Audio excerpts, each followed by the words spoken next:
Welcome to the Iconics Genesis 64 video guide. This video continues the discussion from part 1 and discusses how to use local aliases to improve reusability across multiple displays. In a previous chapter we have explained how to use local aliases for reusability of symbols. I have 3 tanks here.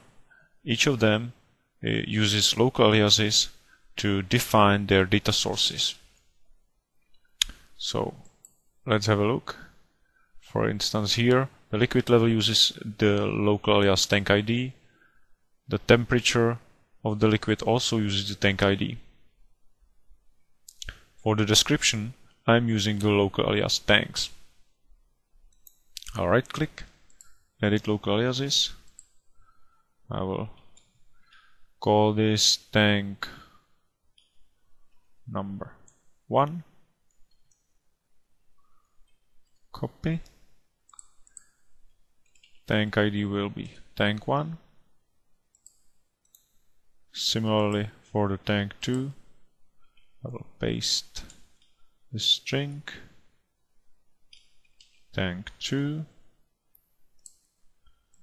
and also for tank 3, copy 3, tank 3. Good. Now I'll go to runtime and I can see that all those tanks show different values. I'll go back to configuration mode. Now I want to open a pop-up from which I will be able to control the tank. I don't want to create 3 separate pop-ups, but I want to use just one. This is possible also with local aliases. When opening a pop-up, I can actually send the local aliases from the object which opens up the pop-up.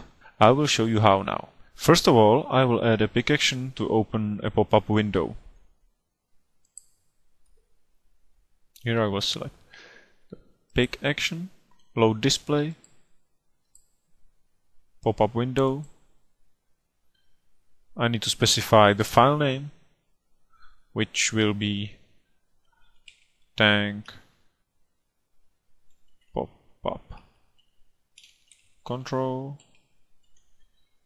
gdfx. Set the local alias command to be from data and specify the local alias command. I will use the same aliases as in this display. So I will use tank ID, and the value actually will be tank ID as well, so as it reads the data from the local alias on the specified object first,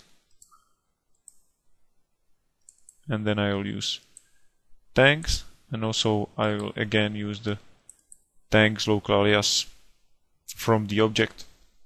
Okay, with this I will now open a pop-up window and I will send 2 local alias values to this pop-up. I will just copy the same pick action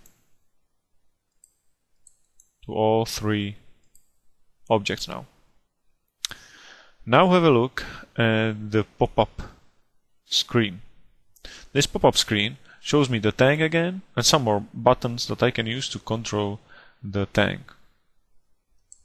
If I have a look at the symbol, I can see that I'm using the same tank ID here, and also as a description I am using the tanks. There are basically no local aliases defined.